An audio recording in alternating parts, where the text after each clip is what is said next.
Hi and welcome to Obviously Queer with me, Katja, and today I'm once again joined by my best friend Jojjo, who you might remember if you watched it from the former Greywaren video. We know that it's been 6 months since the book came out. Give or take. We read it immediately, both of us. If you haven't checked it out, I made a shorts video about me reading Greywaren. I checked into a hotel for 2 nights, me and the book only, and it was a wonderful experience. And I read it on a train. Yeah, she read it on a train because she wild like that. And I just haven't been able to do the review by myself for several reasons. One of them being that I wanted to reread the book. I think all Maggie's books, at least in the Raven Cycle universe, is better at the reread. So I wanted to give Greywaren the same treatment.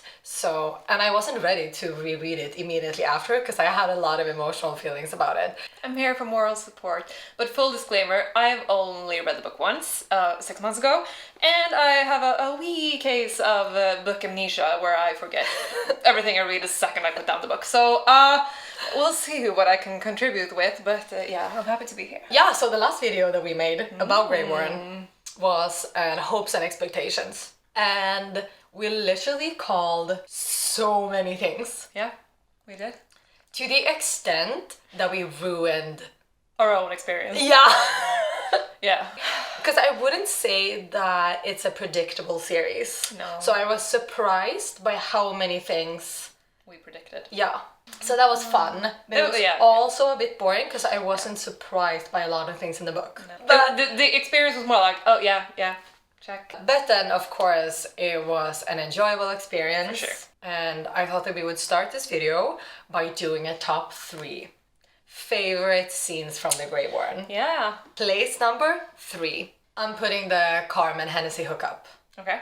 Because I love Hennessy and I have wanted her to hook up with Carmen for, well, at least the whole Mystery Impossible. I think that scene had so much desire and lust and tension. So I'm putting it was good. Okay, my number 3 is the sweet metal tattoo. I think there's something so moving in it being Hennessy, who tattoos Ronan. Yeah. And how it's both the ink, but it's also her act of making the art on his body. That's the sweet metal. And also just the religious symbolism of it. How it's a sort of a twist on the entire Garden of Eden story with the snake tattoo. How Ronan exits Eden, his god space, and goes to Earth, stays at Earth with Adam. I think it's very beautiful. Yeah, it's a lot of great symbolism in that. Yeah. And I love the love Ronan Hennessy symbolism. Yeah. Place 2. My second place goes to the Declan shootout. I thought that would be there for you. Yeah.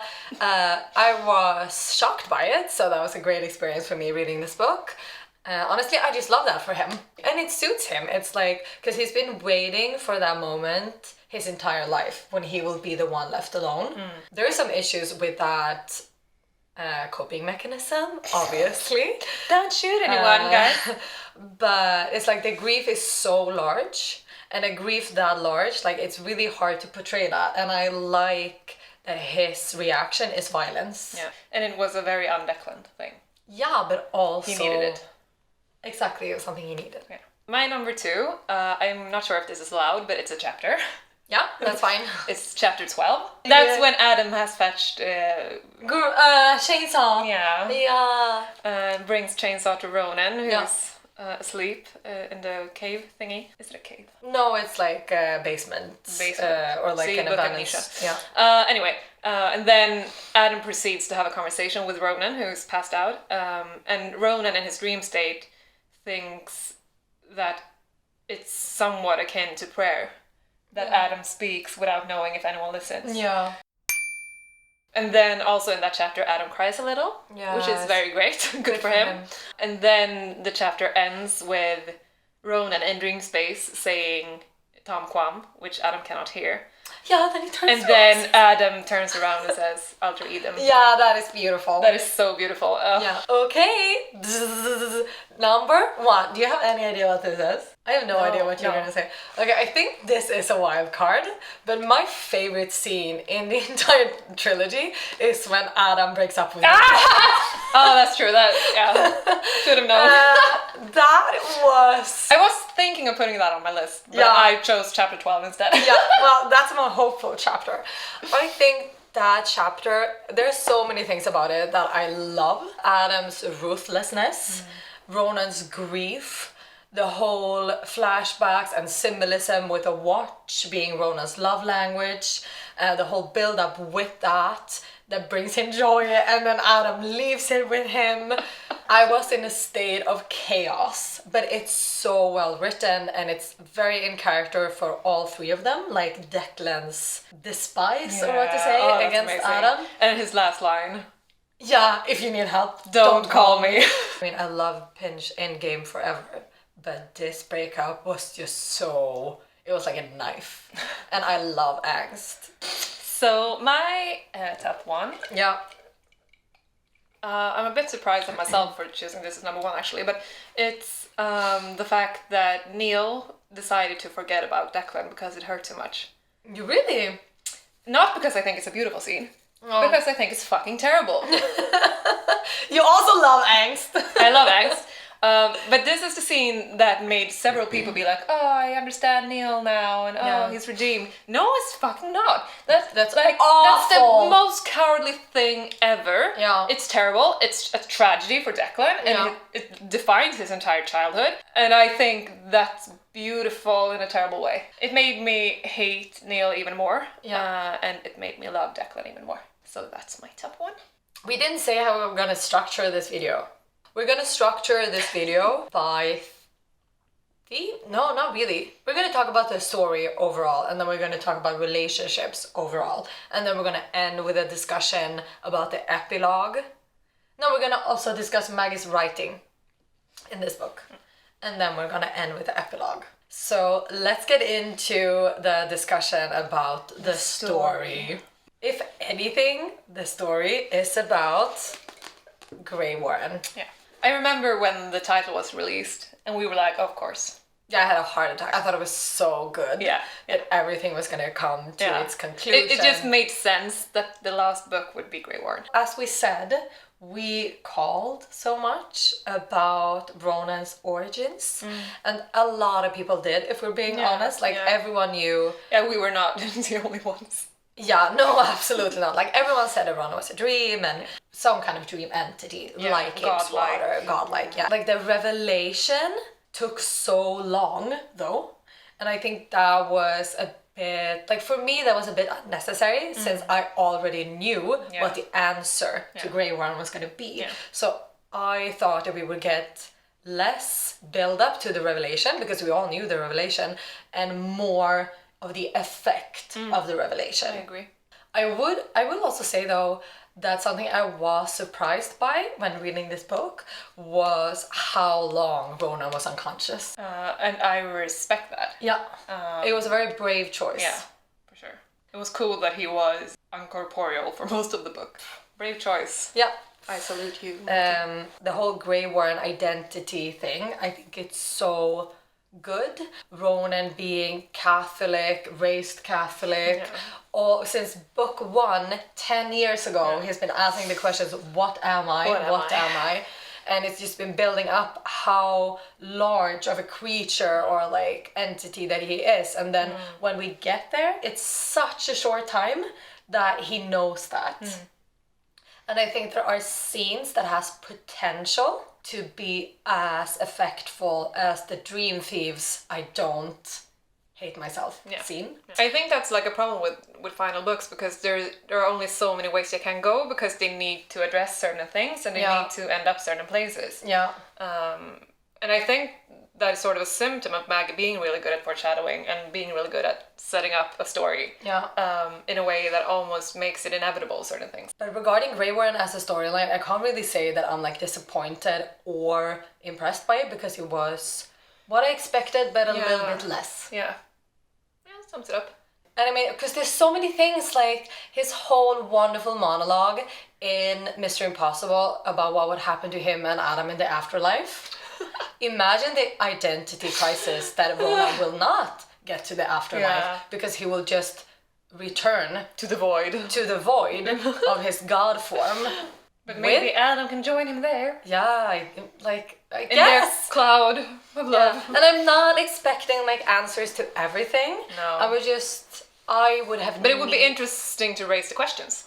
Yeah. Like you don't have to answer every question in a final book, I don't think. No. You can leave them hanging, but like so you can spin off. Yeah, just some kind of confirmation of the fact that this will be hard for him to come to terms with.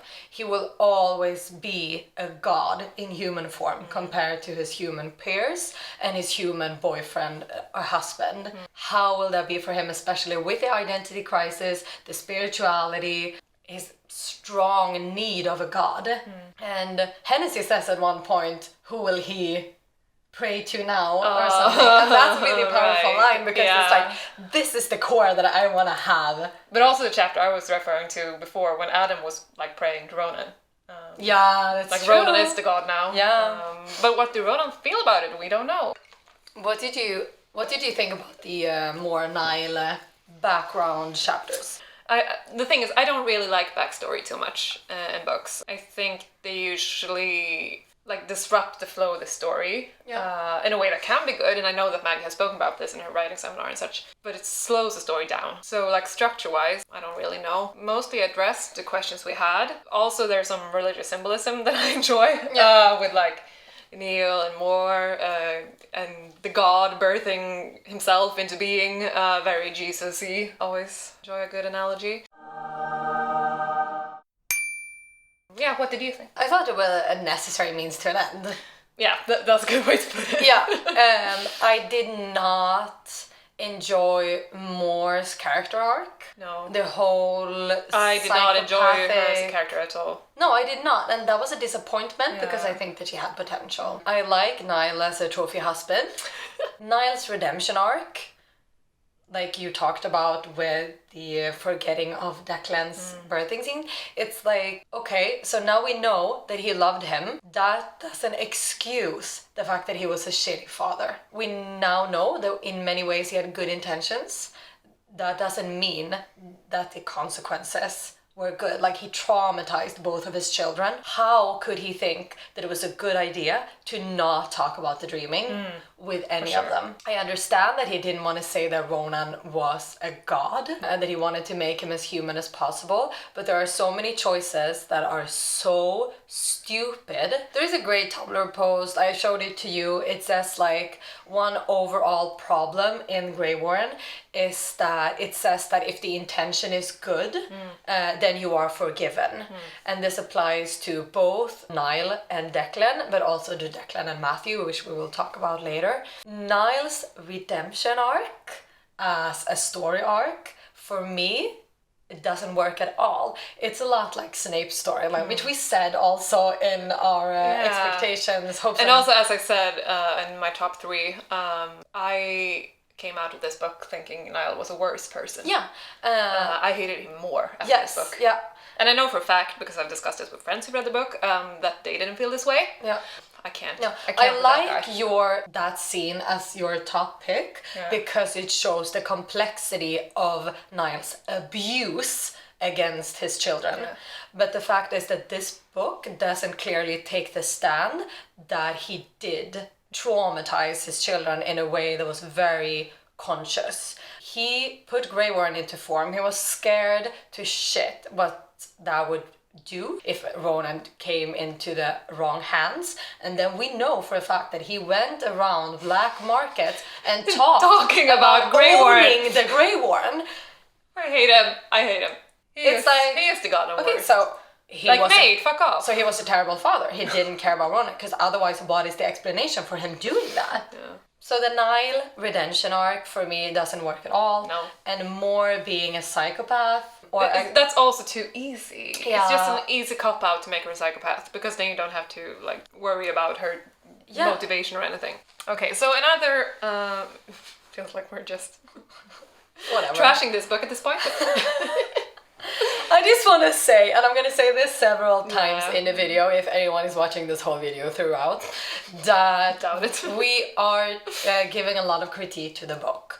And this video, in many ways, is my therapy session for the series being over, and the fact that all the things that I wanted to have, I will never receive, and therefore I have to give a lot of criticism to the things that I was disappointed at. That doesn't take away from the fact that I love this trilogy. I enjoyed reading Greywaren, but I think that it lacked in execution. That being said, another problem for me was that I always feel worried when a fantasy series that has started as something very concentrated to a certain area or like been set in a smallish kind of world when it decides to go global. And that is something that the Dreamer trilogy has done. It talks now about the end of the world, it talks about moderators, world organization, Planes falling from the air, Yeah. and like cars being stopped all And over the world. The like when they're issue relined. with this for me, mostly I think, is that for a series that has been setting up dreaming as something incredibly unusual, incredibly unique, and lonely, because you're the only one who's like that, suddenly it seems like every other person is a dreamer or dreamt. People are falling asleep all over the place, and I just feel like that sort of dilutes the potency of the story. The whole story with the moderators, I really liked it in the first book, actually, with the unclarity of who were the bad guys and who were the good guys. Yeah. I think it did, Call Down the Hawk did that very well, and you could understand and like experience Carmen's change when she realized it wasn't that easy. And at the same time, we're following Ronan and we understand that he isn't the good guy either. Yeah. But then the whole thing with them all being dreamt, I think did... Well, I thought that was a fun touch, though. Yeah, it was, but I also feel like it made it more complicated than it needed to be. Yeah. Especially if you take into account what you said of like, it was just so many things that were dreamt or dreamers. Yeah. The whole thing with Nathan being the one that like organized them, did you have any specific feelings about that? Not really. I mean, I was pleased because I called it. Yeah. But no, I did feel like that was just mostly a plot device. She needed a plot to hinge the entire thing on. Because my God, it's so negative, but I love this book. But I love it so much. Yeah, but one of my like least favorite story arcs were the Visionaries. You could have taken out the Visionaries almost completely, and it would have made no bigger change and for because the I story. mean they were definitely plot devices, but they were not even that important as plot devices. No. So it was a convenience. They could have used psychics Yeah. for the apocalypse. Absolutely. visions. Yeah. I like my magic to be confined to a small town. Yeah, me I too. like my magic to stay in Henrietta, please. Well, I like it in Boston as well. Yeah, I love it in Boston, and I love the road trip eco-terrorism storyline. Loved it. But the But Visionaries... as a rule, I think you should be really careful with expanding your world. Because it's a freaking difficult thing to do. Regarding story, the fact that through all of these 3 books, nothing really changed. And everyone talking about like, is it gonna end with the ley lines being shut off? Or like the ley line being completely set free? And then it was just, in the end, it was exactly like in the beginning. Only that Jordan Hennessy now knows how to make sweet metals. Yeah. That's like pretty much the only difference. Yeah. And they can't make sweet metals for everyone. I think that's what we have to say about like story. It's not that clear. No. The divide. And go into the relationships. Yeah. Which are what Maggie does best. So this is a story about the Lynch brothers. Or is it? Or all 3 of them, Yeah. like they met at that weird Second to last chapter. second to last chapter. And that was basically it. Yeah. This wasn't, in many aspects, not Ronan's book at all, even though it's called Greywaren. Yeah. This was, in many ways, Declan's book. Yeah. So if Much more than I thought. I was surprised at that because Yeah. I thought Declan's story was more finished after Mr. Impossible. Yeah, me too. Yeah. I really thought this would be about Ronan. My boy. It was about Matthew and Declan, if anything. So what are your thoughts on that relationship? Oh, we talked about this at brunch earlier. It is an abusive relationship. It's a weird one because there is so much love there. Matthew adores Declan, and Declan loves Matthew. But Declan doesn't really see Matthew as a person. That's a shadow over their entire relationship. I love Declan and Matthew's relationship because it's, well, again, what Maggie does best, the complexity of a relationship where you love each other, but you can't communicate in like a way that works for you. You can't reach each other, you can't understand each other, and that becomes destructive. I don't remember if it was in this book where it really says like Matthew was the one that ruined Declan's like youth. Yeah. Like, Matthew is never the perpetrator. No. But Declan is also the victim because of that he did lose a lot of his childhood and to being a dad. He did what he had to. He did what he had to do, but he is, to Matthew, an awful person. Yeah. And that is portrayed so well in this book with the sweet metal as a metaphor of Declan literally having control over Matthew's life and using that in a way that is abusive. It's a great metaphor.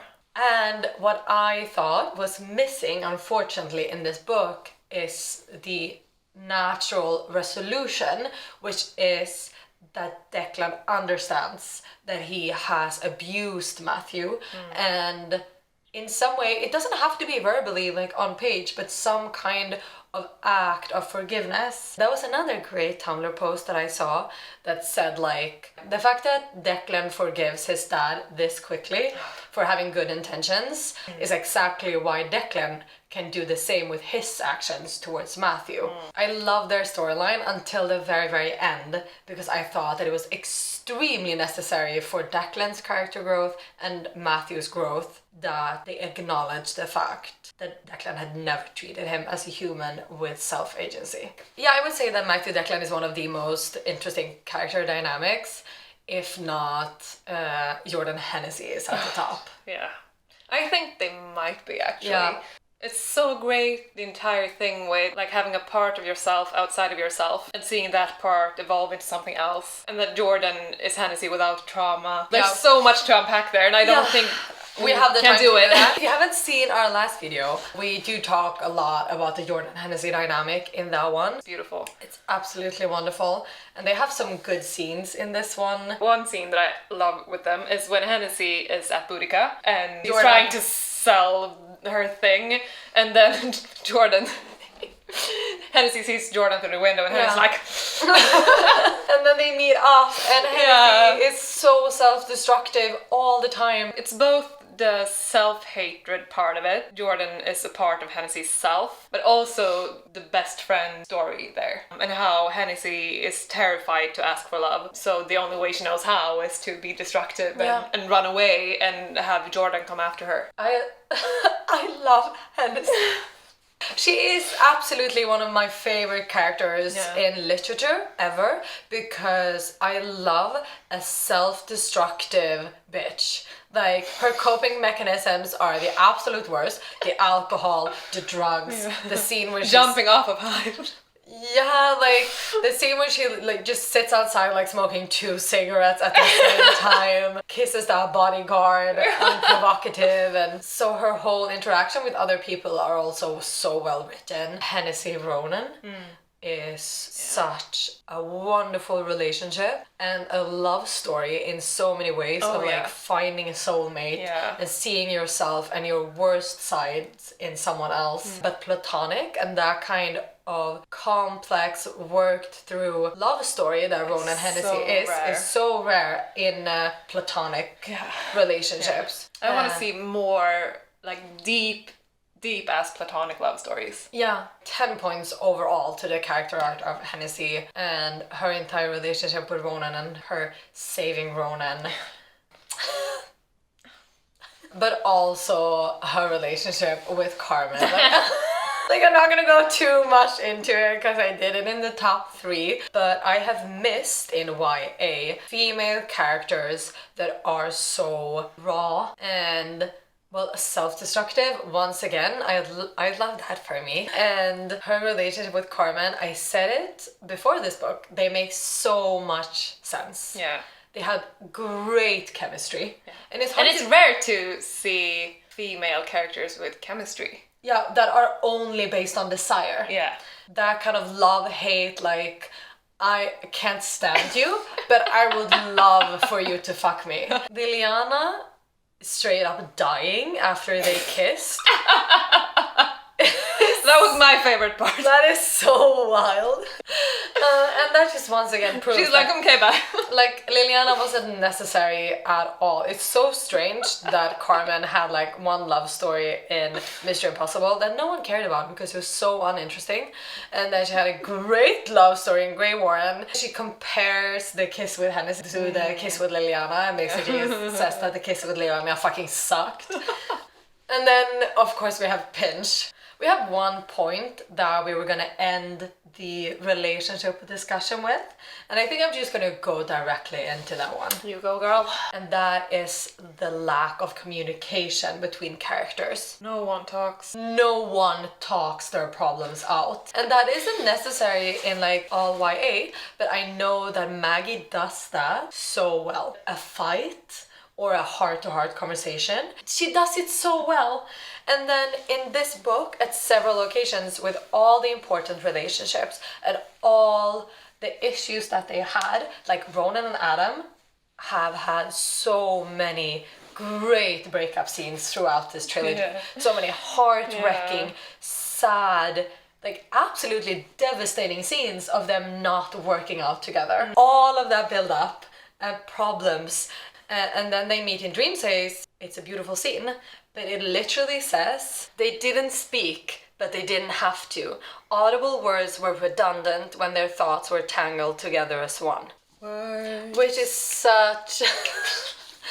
it's such an easy way to get out of a difficult conversation, both for them It's a cop and out. for Maggie. It's such a cop for, out. yeah, and for the readers. I'm like, no! I read 3 books! They need to speak! So Do we ever get a conversation between Ronan and Adam in this entire book? No, they do not speak an entire word to each other. That is literally insane. Yeah, they It's don't insane. speak. Oh my god. They speak in Dreamspace. And Adam speaks to Ronan's Ronan. lifeless body. Yeah. In a confession type of way. But they never have a conversation. That is fucked up. Yeah, after all the build-up that is Call Down the Hawk and Mr. Impossible. And what we get is they didn't need to speak. Fuck you! And this is reoccurring also in the other relationships. It's like Hennessy turned to Jordan and without a word they threw their arms around each other. And that's their forgiveness scene. Without a word. Without a word, yeah. And then at another point, Declan and Ronan embraced without words, an uncomplicated hug, no apologies, no words at all. It literally and I'm like, no! Maggie! Get your grip together! Yeah, what the fuck? Everything they have been through, and also with Declan and Matthew. When he comes home, the only thing that Declan says is, you couldn't call. Which is also, yeah, no, he didn't call because no one can use words in this book. And that is all you have to say after you thought your brother was dead. After your last words to him was, get your own sweet little next time. Declan tries to kill himself out of sadness. And then when they meet, they don't even talk about it. Oh, men. Yeah, but also Hennessy, also Jordan. I know. Yeah, it's a cop-out. It's too easy. So that was my major disappointment in this book. You know this meme with like the Raven cycle of Adam had a gun and then it's like a really short book. I think we got the short book and the big version would have been Greywaren if people actually talk to each other. Yeah, no emotional responsibility. Because, I mean, we did get some good Pinch scenes. A lot of people hate on the flashback of Ronan and Adam at the Barns. Adam's thought of wanting to break up with Ronan all the time. But I actually really like it. I think that's really in character. Yeah. Like Adam says, he really makes a choice between being the Adam he thought he was going to be at Harvard or being Ronan's Adam. And the fact that he says that he wants to break up with Ronan and he plans to break up with Ronan, and then when they meet, he just can't do it because he's so in love with him. Like the entire point of their relationship has been that it's difficult. Like in The Raven King, when it's like Ronan was the most difficult choice of all of them or something like that. Yeah. So Adam has struggled with it from the start. And he went into that relationship thinking that he would be able to handle it. And then when it comes down to it, he's not. And that shows a weakness in Adam that I appreciate in a YA character because it's such a human part of him. And Adam is the human of the story in many ways. I mean, he's called Adam for a reason. Yeah. And I get it both because Ronan is a piece of shit in Mr. Impossible, so no one would be able to handle it, but also that he just can't handle not being on his own. So I love that part of their relationship. And as you put in your top 2, the scene, chapter 12. Yeah, chapter 12. And also I think this is a natural slide in to our next theme, which is a discussion about the writing and a discussion about POV. And this might be another great opportunity for us to say how much we adore Maggie's writing. Yeah. I mean, the way she structures the story and the way she makes this really fresh metaphors, how she weaves in symbolism. She's a very skillful writer, which we want to acknowledge. Before try. That's not true. That's not true. No. I thought about us doing a video about Mr. Impossible and the use of POV. Did you now? Because we talked about how wonderful the use of POV is in Mr. Impossible, which is that it's so clear that the choice of POV adds something to the story being told. For example, the scene with Declan visiting Adam at Harvard, being told from Matthew's POV. As he is falling asleep. So we lack information. We can hear what Matthew hears, which is like less and less as the chapter progresses. Yeah. And you really just want to scream at the book, like, shape it up, Matthew. I want to hear what they're saying. Yeah. And it's a very effective way to use POV. To withhold information from the reader in a way that makes sense to the story. But I think that in Greywaren, that use of POV went overboard. And with that, I mean that Maggie enjoys so much telling the chapter from an unexpected POV that she did it all the time, even when it wasn't necessary. For example, talking about Pinch, both of their physical reunions, both when Ronan gets to see and hug Adam's unconscious body, and when they both, for the first time in the book, are conscious and get to meet each other in real life and understand that, like, I am still with you and you are still with me. None of those scenes are from Adam or Ronan's POV. I just feel that it's unnecessary because it takes away from the emotional impact of the book. It's a lost opportunity. Yeah, and also when Ronan uses the fact that he is a god for the first time and the only time in the trilogy when he wakes the Leeline while awake, is also a POV that if it was from Ronan's POV, it would have been a great opportunity to give the reader what I missed, which is Ronan really coming to terms with what it means to be a god. Like, it would have answered so many questions of what it means for Ronan to be a god in human form when he is aware of that. But that is also told from another character's POV. And I don't think that that adds to the story. I think it takes away from the story being told. Yeah. And I think that is because she found it too fun to write from an unexpected POV. I think it was a way for her to motivate herself to write this at all. Didn't you just have a feeling throughout this book that she wasn't done with it? Yeah. I mean, maybe it's because we know from the non-fiction drama. The non-fiction drama? Outside of the the outside of the book. Yeah.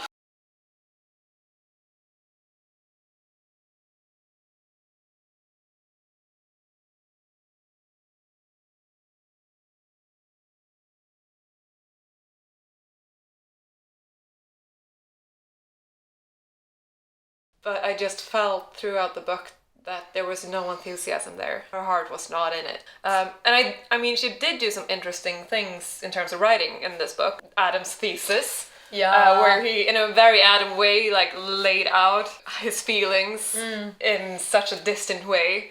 in the form of academic writing. I love that. Yeah, the first Declan chapter with a hey ho the working day. It's a recurring line. Rhythmical, can you say that? Like rhythmic? Absolutely, and I think that she, even more than usual, used different rhetorical devices. Yeah, exactly. Like and the whole am I awake or am I dreaming page to really create that anxiety. And also, in Declan's first chapter, is Rona dead, is Rona dead, is Rona dead? Yeah, you could tell that she was having fun, not with the story, but with the writing. Yeah, but it's a bit like Maggie Stiefvater in her Lemony Snicket era, and I mean, I don't mind. I do enjoy some... I love the Adam thesis chapter. Yes. I think that was a great way to showcase Adam's feelings without him being emotional. Yeah. Do you have anything else to say about the writing? No.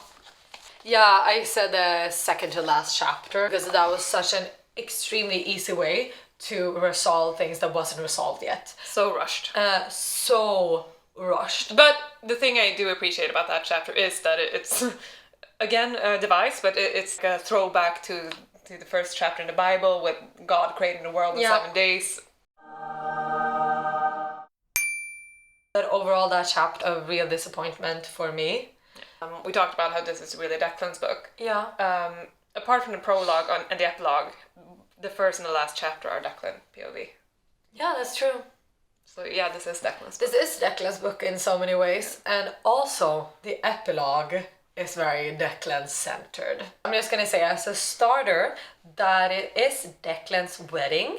Is a bit fun considering the fact that she very clearly wanted to write a reunion for characters in the Raven Cycle as a fan service. Declan doesn't have any friends. Jordan doesn't have any friends. It's perfect. The epilogue starts borrow some friends. With them saying that it's an intimate wedding for the closest one, and then they only invite Ronan's friends.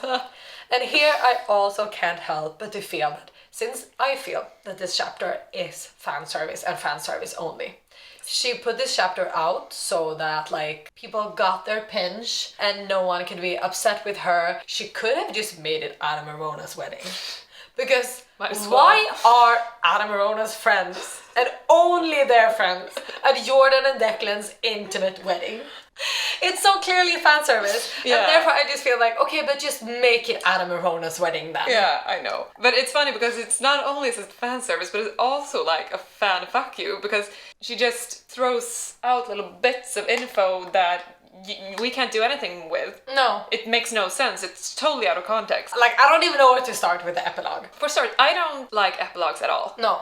I have never in my life read an epilogue that gives me something emotionally or serves the story in a positive way. No, because I think the thing with epilogues is that they can really be a part of the story. Yeah, but where are those kind of epilogues? So it's just... Yeah, the moment I saw 4 years later, I wanted to throw the book out the window. I know you did. And then the epilogue was as bad as I thought that it would be. There are wonderful moments in it. Yeah. Wonderful scenes. I mean, I love the engagement scene. I think it's beautiful. But the fact that it's there at all... Yeah, and they don't speak. They don't speak. As a little cherry on the top to them never having a conversation in this book. Yeah. It's just too much for me. But I do, it's very in character for them to like look at the sky and just, here's a ring for you. Yeah, okay. I know, it makes sense. And I love that Gansey is the chaperone thing. Slash wingman. Yeah, the wingman. I know a lot of people were upset with the epilogue for multiple reasons, but like one of them, I can't really articulate this well enough, but like the Raven Cycle being you can never plan your future and it will never be as easy as the happy ending. The whole jump with the Raven Cycle to the Dreamer trilogy showed that after you've grown up, it doesn't have a magical happy ending. Life is always messy. Yeah, you will never get that quick fix happy ending, and that is in many ways like the message of the Raven Cycle, especially in combination with the Dreamer trilogy. And then the epilogue of the Dreamer trilogy came like a slap in the face of, oh, but actually... And then they lived happily ever after. Yeah, and then they lived happily ever after. I know. And no one talked about their issue, and everyone got married, and therefore they're happy now. I don't mind that they get engaged, because I think it suits their characters. I don't mind that Jordan Declan gets married because it suits their characters. But I understand why a lot of people who are sick of that trope, as the monogamous relationship being the happy ending, is sick because it was unexpected that was like the last dot of 7 books of these kind of friendship-based own journey, whatever love is, whatever you want it to be, blah, blah, blah, blah. It reminded me very much of the Harry Potter epilogue, which is like known to be the worst written piece of shit. And the fact that both the second to last chapter, but especially the epilogue, was written from an, how do you say, a POV that wasn't... An omniscient narrator. And it was written like a fairy tale almost. I think it changed a lot in the atmospheric feeling. But I also think there's one, because the prologues are also written in omniscient narrator. Yeah, that's true. And I think there's a point in not giving that final say to any specific character. But she did in The Raven King, and that's why the epilogue in The Raven King is so good. That's true. Because the epilogue in The Raven King, like regardless of what you say about the rest of the book, the epilogue is so powerful because it is given to Adam. That is a great epilogue. That is an epilogue that is allowed to exist. Yeah. So the epilogue was a disappointment, both because it was an epilogue and because it was written in a tone and a feeling that was so different from the Dreamer trilogy as a whole. Yes. And it also came across as just not very engaging, and like she was just ripping off the band-aid. I really want to talk about some of the things mentioned in the epilogue regarding like what happens to people when they grow up, and the fact that I know a lot of fans. Oh God, we haven't even talked about the fact that Moore and the new Fenian. That is the worst of it all. Yes. It's like, I've said this to you so many times. So bad. I've said this so many times, but I didn't dislike anything in this book. I disliked what wasn't in the book. Yeah. Except that Moore and the new Fenian lives at the barns. I don't mind that the new Fenian does, he can live there, but... What the fuck? Moore tried to kill Ronan, and is a psychopath, and is not giving a redemption arc. She says multiple times, she shows multiple times in the flashback bits that she doesn't want to live there. Yeah. It's not enough for her. Yeah. She wants to be with Boudica and be a power, whatever. And then she's living at the barns? Taking care of the animals. It makes no sense, and it's trash. It's fucking trash. I hate it. Yeah, okay, so that's the only thing in the book that's really bad. Otherwise, we have critique about the things that were lacking or could have been done in a different way, but it's fine. Yeah, but that was fine. Absolute fucking trash. Yes. Yeah. So that's one thing from the epilogue. The Gansey and Blue showing up thing I think is really sweet. That was just cute. Yeah. And how they wanted to talk about their sociology but and no one wanted to listen.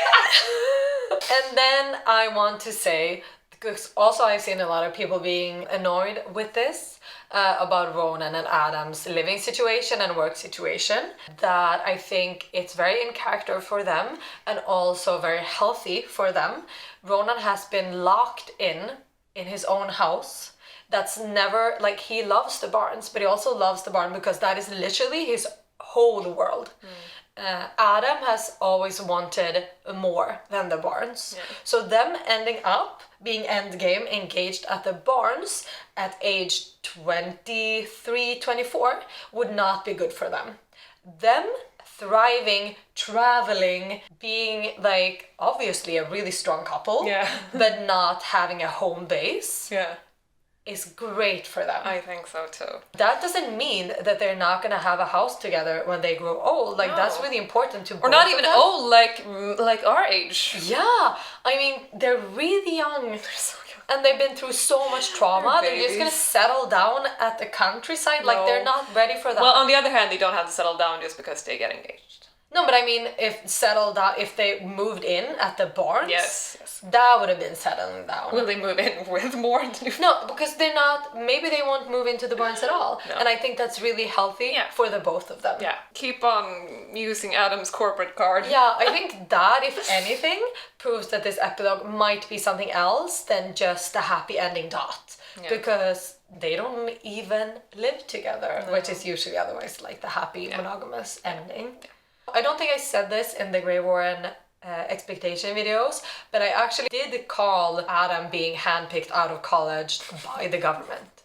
Yes, and I love it. Yeah. They say something about like that he was uniquely suited for or something. Yeah. So I think it has something to do with magic. Yeah, of course. Of course. Yeah.